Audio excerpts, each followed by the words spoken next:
Hello दोस्तों, welcome back to my channel Sanjeev e talk, जिसमें हम बिल्कुल आसान तरीके से आपको इंग्लिश सिखाने की कोशिश करते हैं। चलो इस वीडियो को शुरू करते हैं। इस वीडियो में ये मेरी काफ़ी टाइम बाद ही मेरी पहली वीडियो होने वाली है और इसके बाद लगातार हमारी वीडियोस आएंगी। किस तरह से मेरा प्लान रहेगा, मैं 60 डेज़ का एक बेसिक इंग्लिश ग्रामर जो आपको मदद करेगा आपको इंग्लिश समझने में। अगर आपको सिर्फ इंग्लिश पढ़नी आती है, कंडीशन ये है कि आपको इंग्लिश पढ़नी आनी चाहिए। अगर आपको इंग्लिश पढ़नी आती है तो आपको समझ में आने लग जाएगी और थोड़ा थोड़ा आप बोलने भी लग जाओगे और इंग्लिश अच्छे से लिखना भी सीख जाओगे। क्योंकि हम इस वीडियो कोर्स में हम बात करेंगे जो नेक्स्ट 60 डेज चलता रहेगा। लगातार मेरी वीडियोस आती रहेंगी जो आपको 60 डेज तक फॉलो करनी है, तो आपकी इंग्लिश यहाँ है तो यहाँ पर पहुँच जाएगी, मतलब एक दो लेवल ऊपर पहुंच जाएगी। अच्छे से आप इंग्लिश को समझना, बोलना, लिखना भी सीख सकते हैं।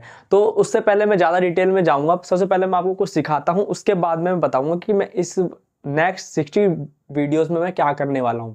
ठीक है, चलो वीडियो को शुरू करते हैं। तो देखो, इंग्लिश को अगर हम कोई भी सेंटेंस अगर हिंदी में लिखा है या इंग्लिश में लिखा है, उसको अगर हमें हिंदी से इंग्लिश में ट्रांसलेट करना है तो हमें क्या चीज़ें ध्यान में रखनी चाहिए। सबसे इंपॉर्टेंट होता है उसका सब्जेक्ट, कि सब्जेक्ट क्या होता है, वर्ब क्या होता है, ऑब्जेक्ट क्या होता है और अदर वर्ड्स क्या होता है। तो मैं ये मान के चल रहा हूँ कि आप नए हैं, सिर्फ आपको इंग्लिश पढ़नी आती है, आपको इन चीज़ों के बारे में नॉलेज नहीं है।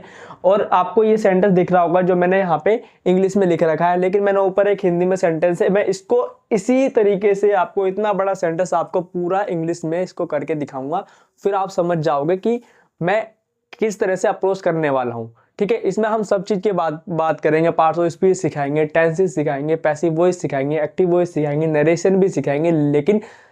लेकिन उनसे पहले ये जान लीजिए कि इनका रोल क्या है, सब्जेक्ट क्या होता है, वर्ब क्या होता है, ऑब्जेक्ट क्या होता है, या फिर अदर वर्ड्स क्या होते हैं। अदर वर्ड्स में सारे अलग अलग पार्ट्स ऑफ स्पीच आएंगे, मतलब सेंटेंस में जो जो वर्ड इस्तेमाल होंगे। जैसे कि इसमें हम बात करें, तुम मेरी वीडियो ध्यान से देख रहे हो तो इसमें एक सब्जेक्ट होगा, एक वर्ब होगी और एक ऑब्जेक्ट होगा। जो उसके अलावा जो भी बचेगा सारा का सारा क्या होता है, हमारा अदर वर्ड्स में काउंट होते हैं, जिनको हम सीक्वेंस सीखेंगे कि किस तरह से क्या आता है। क्योंकि नाउन से पहले हमेशा प्रीपोजिशन आता है, नाउन से पहले ही एडजेक्टिव आता है। अब एडजेक्टिव से पहले प्रीपोजिशन कब आता है, कैसे लगाएंगे, तो वो सारी चीजें हम सीखेंगे। चलो इस वीडियो को शुरू करते हैं।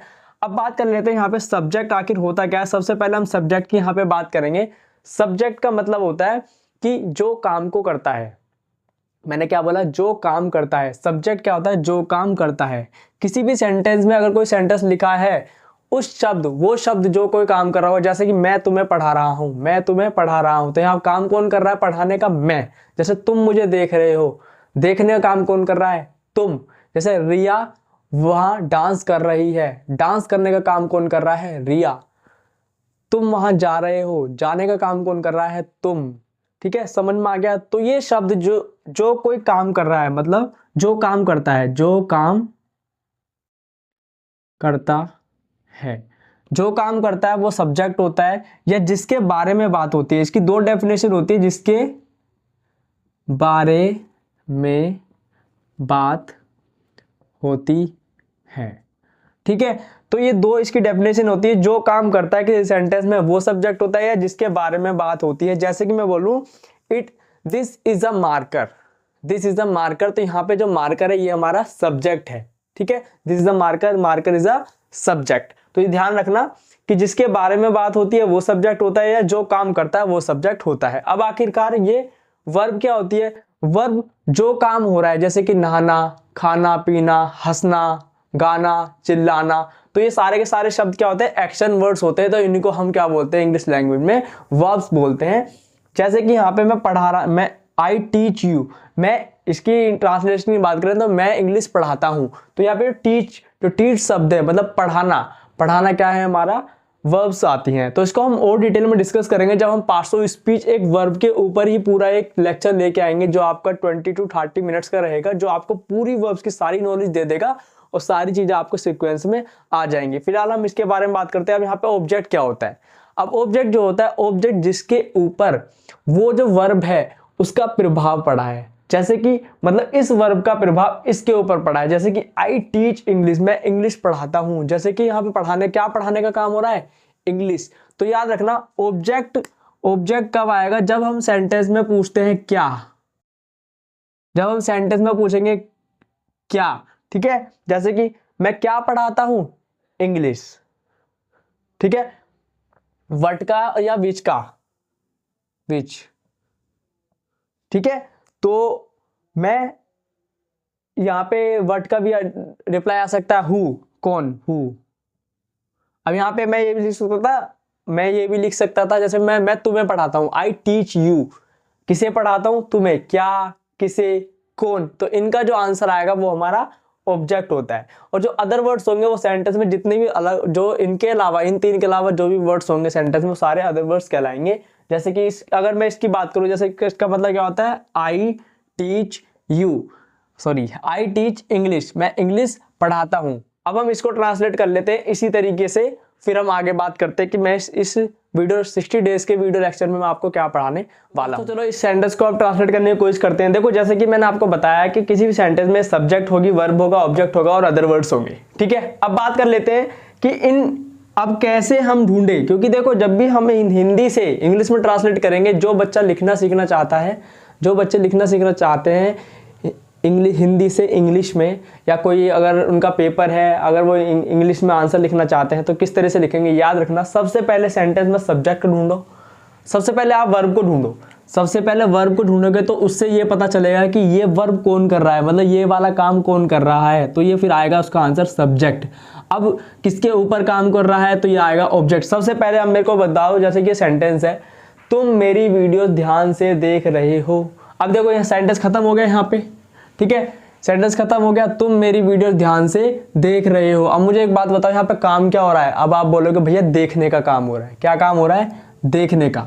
अब वर्ब मिल गई, वर्ब मिल गई तो मैं इसके ऊपर वर्ब लिख देता हूँ। ठीक है, अब एक बार बताओ, जब देखने का काम हो रहा है तो क्या देखने का काम हो रहा है? कौन कर रहा है देखने का काम? तुम। आंसर आया तुम। तो स्टार्ट किससे होता है? सब्जेक्ट से होता है, तो यू। अब आप कहोगे भैया वर्ब तो हमारे पास क्या है? देखना। देखना क्या होता है? सी या वॉच, क्योंकि वीडियो देखना होता है वॉच। ठीक है, तो वॉच, तो मैं यहाँ पे वॉच लिख देता हूँ। ठीक है, मैं यहाँ पे ब्लैंक छोड़ रहा हूँ, मैं आपको बताऊँ क्यों छोड़ रहा हूँ। ठीक है, यू वॉच। फिर उसके बाद आएगा ऑब्जेक्ट। अब मेरे को बताओ ऑब्जेक्ट क्या है यहाँ पे? क्या देखने का काम हो रहा है? क्या देख रहे हो? आप बोलोगे भैया मेरी वीडियोज, है ना, यही तो देखने का काम हो रहा है। अब देखो ये मेरी क्या है, यहाँ पे मेरी एडजेक्टिव है जो इसको मॉडिफाई कर रहा है। वीडियो शब्द को मॉडिफाई कर रहा है एडजेक्टिव, तो है ये हमेशा इससे पहले आएगा। हर किसी की पोजीशन इंपॉर्टेंट है इंग्लिश में। अब तुम इसको ऐसे नहीं लिख सकते यू वॉच वीडियोज माई, नहीं नहीं नहीं, ये एडजेक्टिव इसको क्वालिफाई कर रहा है तो ये इससे पहले ही आएगा। हमेशा जो एडजेक्टिव होता है वो नाउन से पहले आता है। वो जब मैं एडजेक्टिव पढ़ाऊंगा तो वो सारी चीजें मैं आपको बताऊंगा, फिलहाल मैं आपको इसको ट्रांसलेट करता हूं। ठीक है, तो ये आएगा आई यू वॉच माई वीडियोज।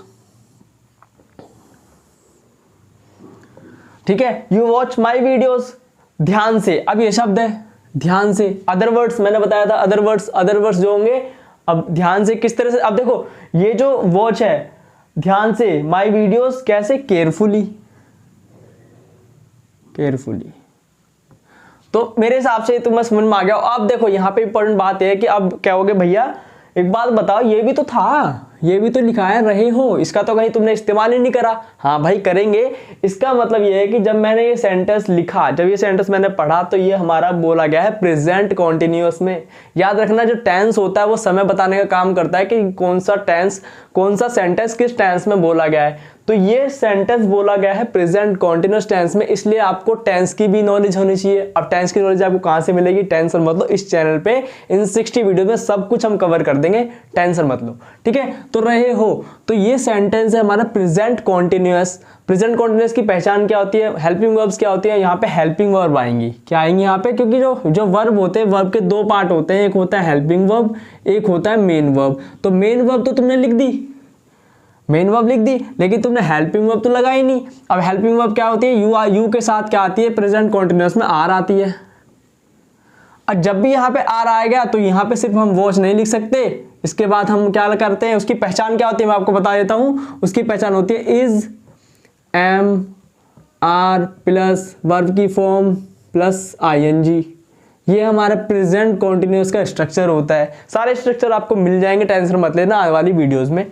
ठीक है, बस लगातार बने रहिएगा। मेरे को 60 दिन दे दो, फिर उसके बाद में आप देख लेना कि आपकी इंग्लिश कहाँ से कहाँ पहुँच गई।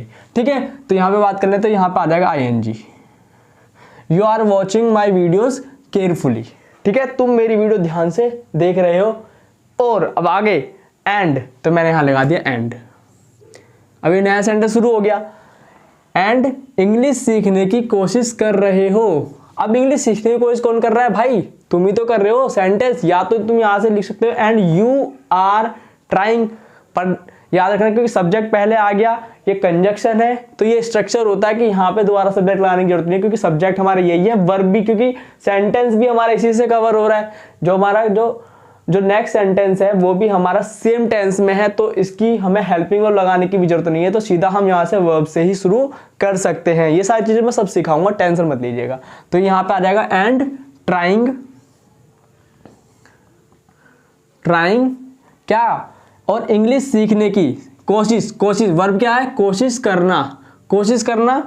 ट्राइंग क्या? इंग्लिश सीखने की, ट्राइंग टू लर्न इंग्लिश। अब इतना बड़ा सेंटेंस आपको इतनी आसानी से आपने यहां पे ट्रांसलेट कर लिया। अगर इसी तरीके से आप सीखना चाहते हैं इंग्लिश, बिल्कुल ध्यान से हर एक चीज को ध्यान में रखते हुए, इंग्लिश के हर एक कॉन्सेप्ट को ध्यान में रखते हुए बिल्कुल आसानी से मैं आपको सिखाऊंगा। नेक्स्ट 60 डेज मेरे साथ बने रहिएगा, गारंटी के साथ में 60 दिन कंप्लीटली मैंने अपने आप को चैलेंज दिया कि मैं 60 दिन में आपको क्या क्या सिखाऊंगा, और मैं खुद सीख रहा हूं तो इसलिए मैं जो खुद सीखूंगा वो मैं आपको सिखा दूंगा। दूसरी बात, एक और चीज़ ध्यान रखना कि मैं आपको क्या क्या कराने वाला हूँ इस 60 डेज के कोर्स में, तो मैं ये थोड़ा बता दूं। सबसे पहले हम बात करेंगे कुछ स्ट्रक्चर्स की, कि कौन कौन से स्ट्रक्चर पे सेंटेंस बनता है और सेंटेंस का टाइप क्या होता है, ठीक है, सेंटेंस किस तरह के होते हैं। दूसरा हम बात करेंगे पार्ट्स ऑफ स्पीच की, और याद रखना कि हम डेली कम से कम एक सेंटेंस तो ट्रांसलेट करेंगे, ताकि आपकी साथ साथ प्रैक्टिस भी होती रहे कि भाई हर एक सेंटेंस का, हर एक रूल का क्या क्या इस्तेमाल है सेंटेंसेस में, और जितनी भरपूर आप प्रैक्टिस कर सकते हो घर पे वो आप करना, ठीक है। पार्ट्स ऑफ स्पीच की, यहाँ पे हम बात करेंगे वॉइस की। वॉइस का मतलब क्या होता है? एक्टिव वॉइस या पैसिव वॉइस, ठीक है। यहाँ पे हम नरेशन भी सिखाएंगे आपको, नरेशन भी सिखाएंगे, ठीक है। फिलहाल हम ये सब चीज़ें कंप्लीट करेंगे, फिर उसके बाद में हाँ, और इसके साथ में हम आपको वर्ड्स भी देंगे। क्या देंगे?